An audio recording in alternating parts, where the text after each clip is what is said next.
Hola, ¿qué tal? En este vídeo vamos a resolver el examen del 2023 de Lengua Castellana y Literatura de las PCE. Vale, en primer lugar vamos a ver un poco cómo funcionan las instrucciones del examen. Vale, hay 90 minutos para realizar el examen. Esto es importante saberlo porque si vamos también un poco abajo y vamos complementándolo todo, tenemos tres partes.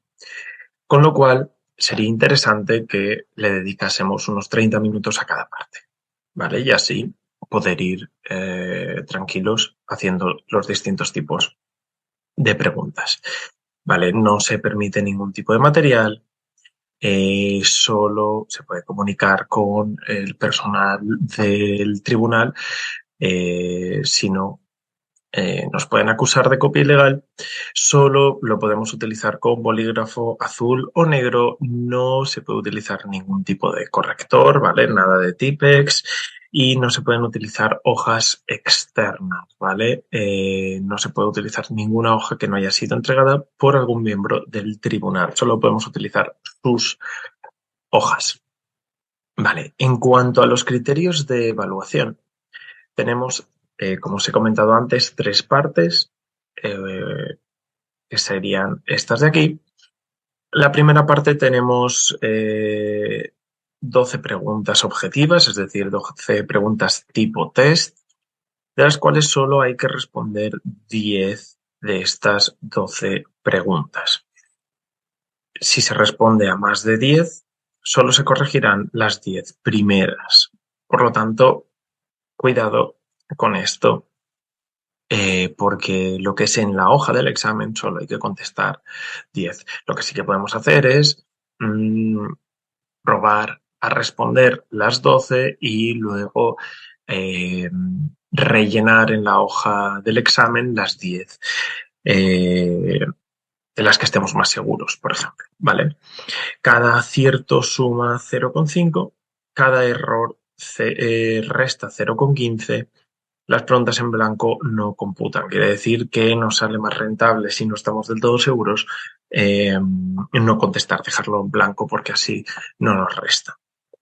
Solo hay una respuesta correcta, ¿vale? Nada de...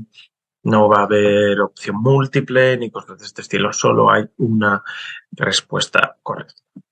Vale, en la segunda parte hay que redactar un texto argumentativo que tiene un valor de 2 puntos. Vale, las faltas de ortografía nos restan puntuación y se nos van a ofrecer dos opciones de las cuales solo debemos elegir una. Vale, entonces, en esta parte simplemente tenemos que escribir un texto, no nos especifican en la estructura general, no nos dicen el máximo de palabras ni el mínimo, pero estaría bien un texto argumentativo que nos ocupe más o menos una cara o cara y media de un folio, ¿vale? Luego en la tercera parte hay que desarrollar un tema de literatura de un total de 3 puntos. Aquí lo mismo, los errores de ortografía nos quitan puntuación y en este bloque también se nos ofrecen dos opciones de las cuales solo hay que elegir una. En este vídeo nos vamos a centrar única y exclusivamente a responder la primera parte. Lo que sí que os vamos a ofrecer es que en la segunda parte y en la tercera parte os vamos a ofrecer un PDF en el que está una posible respuesta a esta pregunta, ¿vale? Y en el vídeo nos vamos a centrar únicamente en las partes del tipo test. Bien, vamos a ir poco a poco.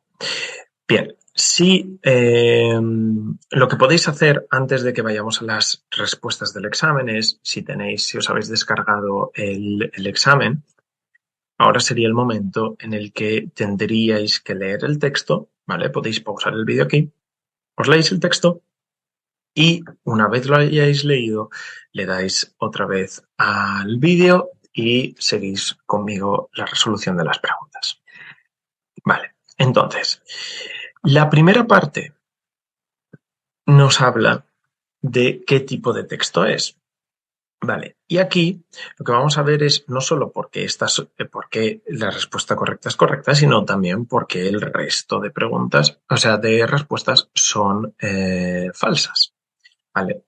El texto, como habéis podido ver, es un texto argumentativo debido a que hay opiniones sobre el tema que trata, ¿vale? Un texto expositivo es un texto en el que no hay opinión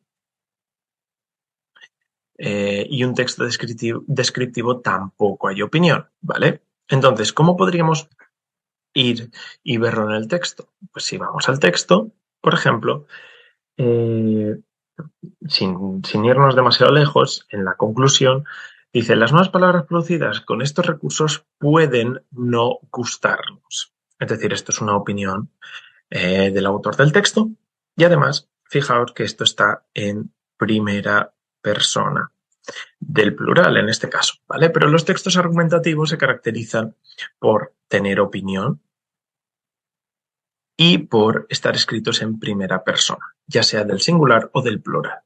Aquí, de hecho, tenemos las dos cosas juntas, ¿vale?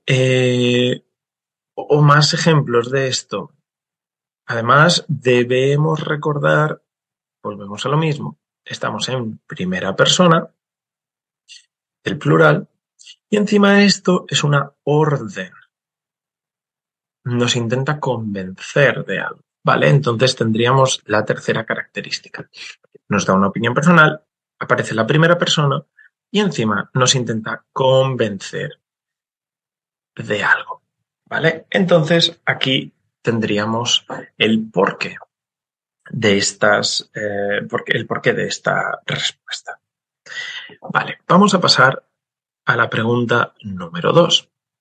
En el fragmento, instituciones como las academias de la lengua atacan, a veces inútilmente, el uso de estos términos prestados. La palabra subrayada se emplea con un valor metonímico, irónico o metafórico. En este caso es metafórico. ¿Por qué? No sería metonímico, porque la metonimia normalmente se utiliza para yo hago referencia a una parte para referirme al todo. Un ejemplo de esto muy claro es la corona dará un discurso en el que la corona es una parte de lo que implica un todo que sería el rey, ¿vale? Entonces yo aquí en realidad me estoy refiriendo al rey o a la reina, pero yo lo que hago es nombrar una parte de lo que implica el rey o la reina, ¿vale? Esto es una metonimia. En este caso no sucede esto. Vale, ¿podría ser la B tono irónico? Tampoco, porque la ironía lo que hace es hacer referencia o significar lo contrario de lo que en realidad queremos decir, ¿vale? Y aquí no estamos diciendo lo contrario de lo que queremos decir. Por lo tanto, lo que quería decir en este texto es algo metafórico, en el sentido en el que las lenguas no atacan, las academias de las lenguas no atacan físicamente, no realizan un ataque literal, sino que lo que hacen es quejarse, sería un sinónimo de quejarse, ¿vale? Por lo tanto es metafórico, es un significado metafórico. Vale. 3. Elija la idea que aparece en el texto. En este caso sería, las redes sociales permiten una mayor difusión de los cambios lingüísticos, aunque en ellas se detecta una falta de atención a las cuestiones normativas de la lengua. ¿Dónde podemos ver esto en el texto? Vale, vamos a ir al texto. Vemos que en este párrafo de aquí, justo cuando dice toda comunicación mediada por la tecnología es un laboratorio de innovación lingüística, es decir, permite los cambios lingüísticos, además el relajamiento y el descuido de las reglas en las redes sociales está bien identificado y estudiado, es decir, que en las redes sociales las normas no existen, no se siguen las normas como se debería. Vale, entonces esto de aquí lo que quiere decir es que la respuesta correcta es la B. ¿Vale? Las redes sociales permiten una mayor difusión de los cambios lingüísticos, pero no se siguen las normas, ¿vale?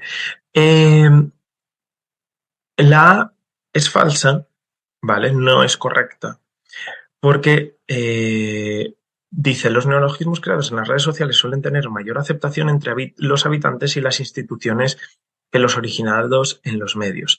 Esto no es verdad. El texto dice que el tiempo y los hablantes son los que deciden quién acepta qué, ¿vale? Y en la C dice que las academias de la lengua rechazan en ocasiones las palabras prestadas y son las que determinan si una nueva palabra acaba formando parte de la lengua o no. Es lo mismo. Las academias de la lengua sí, en ocasiones rechazan las palabras, pero las academias de la lengua no son las que deciden si una palabra forma parte de la lengua. Son los hablantes, como hemos dicho antes, ¿vale? Por lo tanto, tampoco sería la respuesta correcta. Vamos a la pregunta 4. La palabra enriquecimiento se ha creado a partir de enriquecer, que es un parasintético. Vale. Vamos por partes. Vamos a ver cómo se ha formado la palabra enriquecimiento y vamos a ver si efectivamente enriquecer es un parasintético. Vale, entonces, enriquecer nos dicen que es la palabra que hemos utilizado para hacer enriquecimiento. Eso querría decir que hemos cogido la raíz enriquez y hemos añadido un sufijo que en este caso sería imiento. ¿Vale? Hasta aquí todo en orden. Hemos utilizado la palabra enriquecer y hemos creado una palabra nueva a partir de un sufijo. Vale. Pero la pregunta aquí es, para que esto sea completamente verdad, enriquecer tendría que ser una palabra.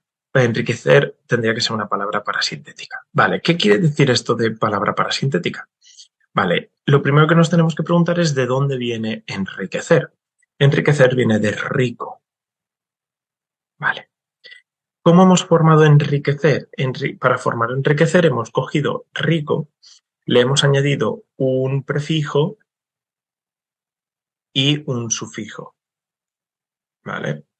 Que sería, este es el prefijo y este es el sufijo, ¿vale? Entonces, la palabra parasintética tiene dos características. La primera es que tiene un prefijo y un sufijo, esto lo cumple, y la segunda es que si yo le quito el sufijo, la palabra deja de existir. Comparad, por ejemplo, enriquecer, a la que si le quito el prefijo deja de existir, enriquecer no existe, con, por ejemplo, increíble. Increíble también tiene un prefijo, tiene un sufijo, pero si yo le quito el prefijo, creíble sí que existe, ¿vale? Entonces, la de arriba, enriquecer, es una palabra parasintética, la de abajo, increíble, es una palabra derivada, ¿vale? Porque la palabra derivada, al quitarle el prefijo, sigue existiendo, mientras que la palabra parasintética, al quitarle el prefijo, no existe, ¿vale? Entonces, es por eso, recapitulando, que la opción A es la verdadera, porque enriquecimiento se ha creado a partir de enriquecer, es decir, cogemos el verbo, le añadimos un sufijo y ya tenemos el sustantivo.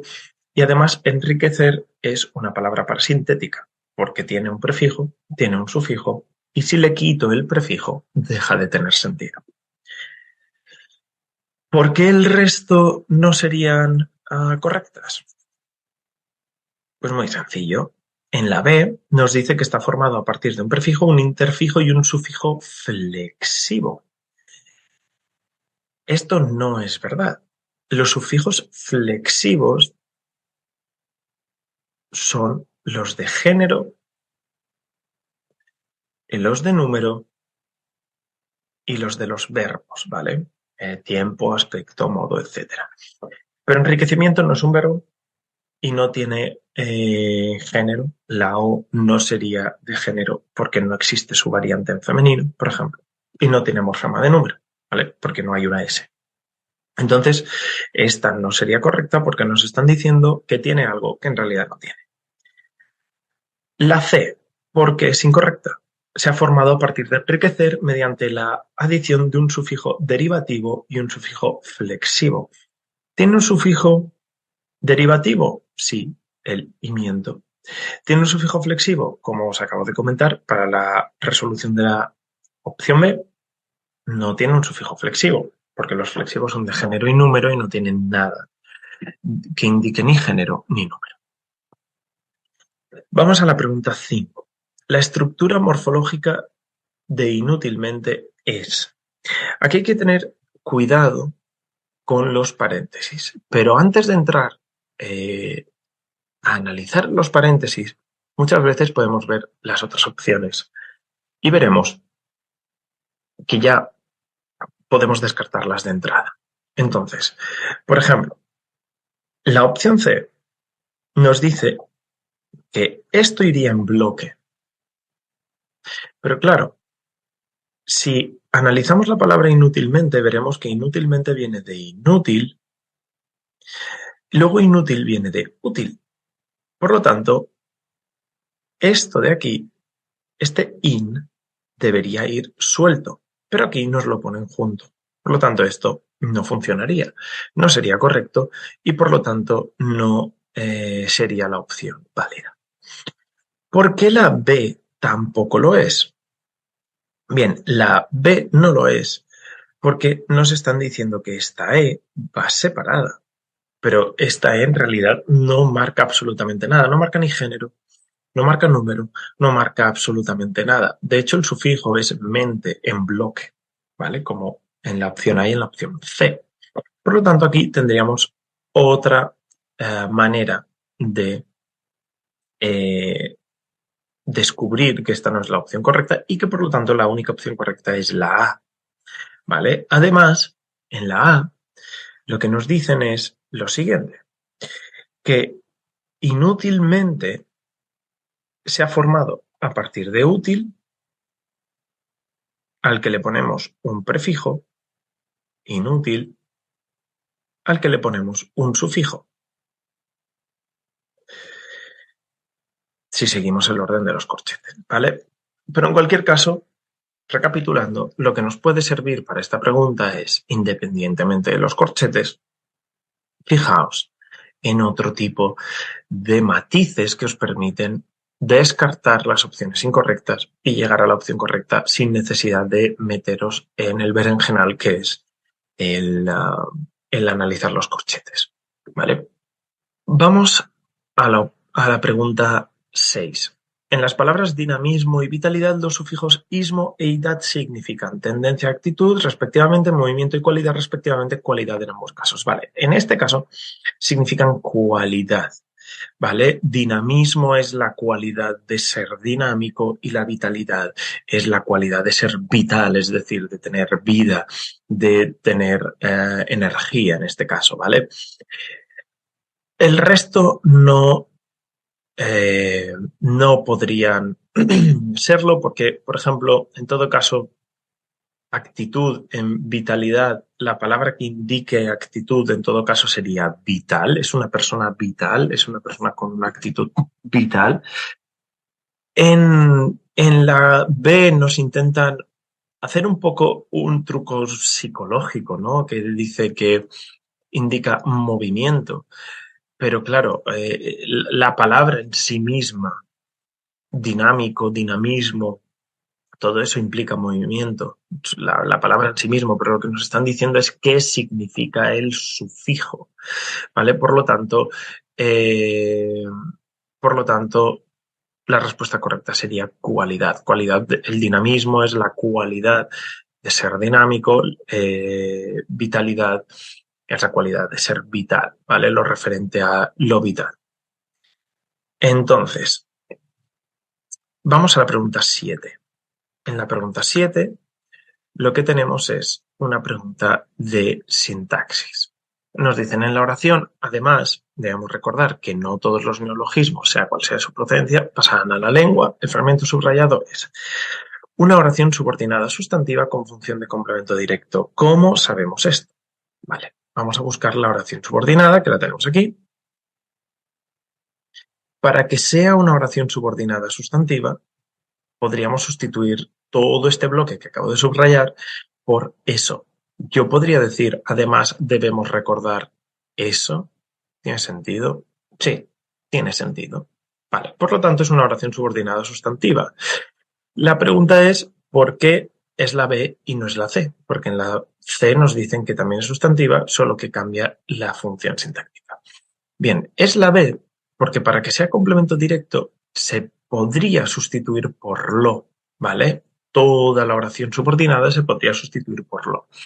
Yo puedo decir, debemos recordarlo. ¿Tiene sentido? Sí, tiene sentido. Como toda la oración subordinada la puedo sustituir por lo que me está diciendo es que es complemento directo. Entonces, con el primer paso, con sustituirlo por eso, estoy descartando la opción A, porque la opción A nos están diciendo que es una oración adjetiva, pero no es una oración adjetiva, es una oración sustantiva. Al sustituirlo por lo que estoy descartando es que sea sujeto, porque todo aquello que se pueda sustituir por lo, con los verbos predicativos, es complemento directo. ¿Vale? Entonces, esta sería la opción correcta. Vamos a la pregunta 8. En el fragmento, si hay algo novedoso en estos medios, es el acceso de los usuarios a grandes audiencias y a la velocidad que da esto a la propagación de los cambios. La palabra subrayada es. En este caso es un pronombre demostrativo con valor anafórico. Vamos con calma. ¿Por qué es un pronombre y no es un adjetivo? Si fuese un adjetivo, al lado tendría un sustantivo, pero al lado de esta palabra de aquí no hay ningún sustantivo. Por lo tanto, es un pronombre, ¿vale? Entonces, esta es la primera cuestión, que hemos descartado la opción B. No es un adjetivo demostrativo porque no tiene un sustantivo a la derecha, funciona suelto. Y entonces esa es la definición de pronombre, ¿vale? Una palabra que está en lugar de un sustantivo y por lo tanto no lo necesita para sobrevivir. Demostrativo. ¿Es un demostrativo? Sí. No es personal porque no indica persona, no indica primera, segunda o tercera persona, ¿vale? Como podría indicar, por ejemplo, mío, tuyo y suyo, o él, ella, tú o yo, sino que es demostrativo, indica el lugar, indica una distancia, ¿vale? Esta palabra de aquí está dentro del grupo de los demostrativos como sería esto, eso y aquello, ¿vale? Por eso es un demostrativo. Por lo tanto, descartaríamos la C. Además, otra manera de descartar la C, si vamos un poquito más para allá, nos dice que es de tercera persona del plural. Nos dice que es plural, pero la palabra está en singular. Entonces, lo descartamos directamente y ya está. ¿Vale? ¿Qué significa esto de valor anafórico? Valor anafórico significa que hace referencia a algo que ha aparecido anteriormente. Entonces, la pregunta sería, ¿a qué hace referencia anteriormente? A lo que hace referencia es a el acceso de los usuarios a las grandes audiencias. Técnicamente podríamos coger esto, ponerlo en lugar del esto y tendría sentido. Por lo tanto, voy a intentarlo.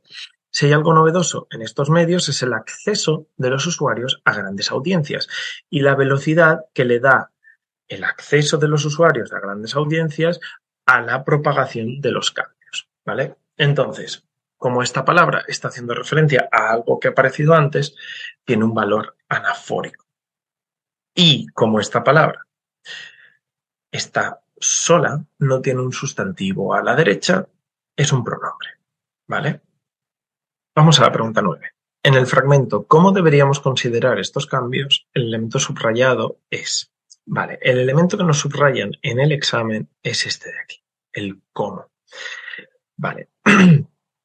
La respuesta correcta es que es un adverbio interrogativo, ¿vale? En este caso, es un adverbio interrogativo porque estamos en una pregunta, ¿vale? También este cómo con tilde podría ser un adverbio exclamativo, ¿vale? Si estuviéramos haciendo una exclamación. No es una preposición con valor interrogativo porque el cómo, aunque sí que puede funcionar como preposición, uno no llevaría tilde en este caso, y su uso como preposición es muy, muy reducido. Y en segundo lugar, no sería un pronombre interrogativo, porque los pronombres interrogativos normalmente son qué, cuál, etc. Entonces aquí la única opción correcta sería el adverbio interrogativo, como otros adverbios interrogativos, por ejemplo, cuánto, cuándo, dónde, ¿vale? Cuando llevan tilde serían interrogativos, ¿vale? Entonces esta sería la respuesta correcta para la pregunta 9.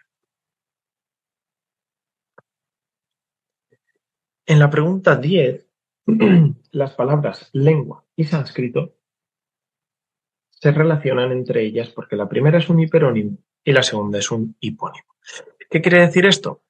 Que la palabra lengua sería la palabra más grande, más genérica, donde dentro tendría palabras más específicas o más pequeñas, como por ejemplo sánscrito, latín, inglés, etcétera, ¿vale?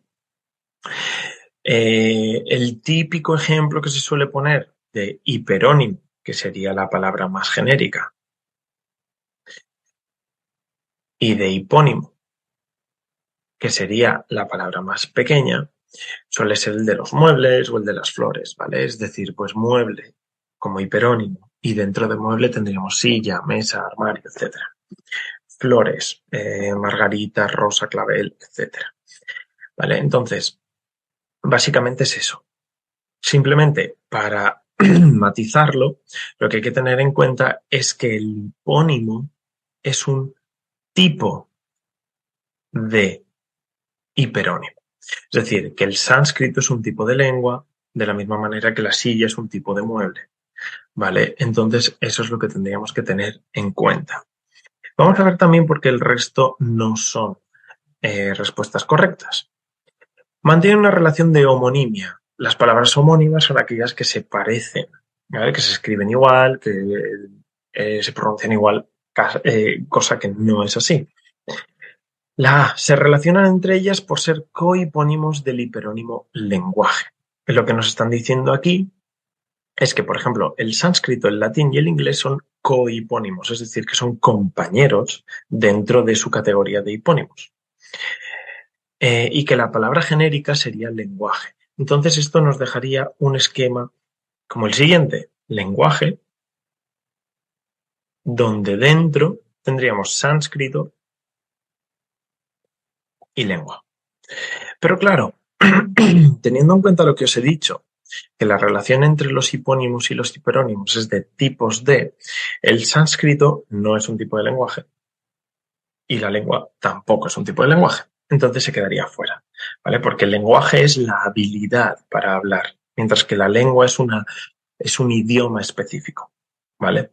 Todos los seres humanos tenemos la capacidad del lenguaje, pero hablamos distintas lenguas, ¿vale? Entonces, por eso no se relacionan, no hay una relación de hiperonimia y hiponimia, ¿vale?